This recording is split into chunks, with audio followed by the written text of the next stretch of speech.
கடலுக்கு அடியில் மூழ்கி மறைந்த ஒரு தமிழர் நாகரிகம். தமிழ் மொழி பேசும் மக்கள் ஆண்ட ஒரு பெரிய கண்டம். ஆனால் இது உண்மையா இல்ல வெறும் புராண கதையா?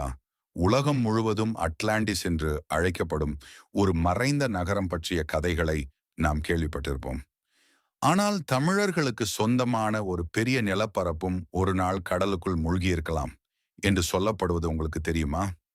இதுவே குமரிக்கண்டம். குமரிக்கண்டம் என்பது தமிழகத்தின் தொன்மையான இலக்கியங்களில் குறிப்பிடப்படும் ஒரு நிலப்பரப்பாகும். இதனை முதலில் தமிழ் சங்க இலக்கியங்கள் குறிப்பிடுகின்றன. சிலப்பதிகாரம், மணிமேகலை போன்ற நூல்களில் பாண்டியர்களால் ஆளப்பட்ட பெரும் நிலப்பரப்பு ஒன்று கடலில் மூழ்கிவிட்டதாக தகவல்கள் வருகின்றன. சங்க காலத்தில் தமிழ் மொழியையும் கலாச்சாரத்தையும் செழிக்கச் செய்த முக்கிய இடம் இது.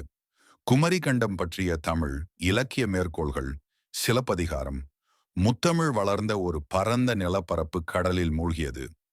மணிமேகலை, பண்டைய தமிழர் வாழ்ந்த வெண்ணிலா நிலம் இன்று கடலின் ஆழத்தில் மறைந்துள்ளது. அழிந்த நகரம், மூழ்கிய நிலப்பரப்பு, இது வெறும் ஒரு புராண கதை என நினைத்தால், உலகின் பல விஞ்ஞானிகள் இதை ஆய்வு செய்து சில சுவாரஸ்யமான உண்மைகளை கண்டுபிடித்திருக்கிறார்கள். கட்டுரைகள்: லெமூரியா கண்டம். 19ஆம் நூற்றாண்டில் மேற்கத்திய விஞ்ஞானிகள் லெமூரியா என்ற கண்டம் ஒரு காலத்தில் இருந்திருக்கலாம் என்று கூறினர். இதே போன்ற ஒரு கண்டம் தமிழ் இலக்கியங்களில் குமரி கண்டம் என்ற பெயரில் குறிப்பிடப்பட்டுள்ளது. கடல் மட்டம் உயர்வு கோட்பாட்டு: 10,000 வருடங்களுக்கு முன்பு கடல் மட்டம் குறைந்திருந்தது. மனிதர்கள் கடல் கரையிலேயே வாழ்ந்து வந்தனர். பின்னர் பனிப்பாறைகள் உருகியதால் கடல் மட்டம் உயர்ந்து பல நிலப்பரப்புகள் மூழ்கின. சில விஞ்ஞானிகள் பூம்புகார் அருகே கடலுக்கு அடியில் ஒரு நாகரிகத்தின் தடயங்களை கண்டுபிடித்துள்ளனர். இது சங்க காலத்தில் இருந்த வரலாற்றின் ஒரு சின்னமா, அல்லது இது தமிழ் நாகரிகத்தின் மறைந்த பெரும் பகுதியா? Key findings: Pumpuhar submerged ruins. Tamil Nadu's coast near Pumpuhar has ruins underwater.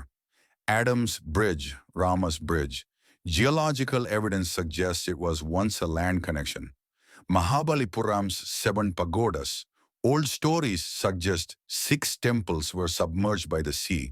இன்று குமரிக்கண்டத்தின் மர்மம் தமிழர்களிடையே பெரும் விவாதத்திற்குரியதாக உள்ளது. சிலர் இதை தமிழ் நாகரிகத்தின் உண்மையான அடையாளம் என்று பார்க்கிறார்கள்.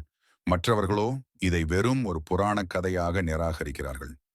Debates: Some believe it was a real civilization that got lost.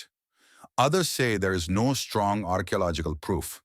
இப்போது கேள்வி உங்கள் முன்: குமரிக்கண்டம் உண்மையில் இருந்ததா? இது வெறும் ஒரு தமிழர் புராண கதைதானா? உங்கள் கருத்துக்களை கமெண்ட்ஸில் பகிருங்கள். இந்த மாதிரியான மறைக்கப்பட்ட வரலாற்று வீடியோக்களை பார்க்க ஹிடன் ஹிஸ்டரி சேனலுக்கு சப்ஸ்கிரைப் செய்யுங்கள். இந்த காணொளியை உங்கள் நண்பர்களுடன் பகிருங்கள். தமிழர் வரலாற்றை அனைவரும் தெரிந்து கொள்ளட்டும்.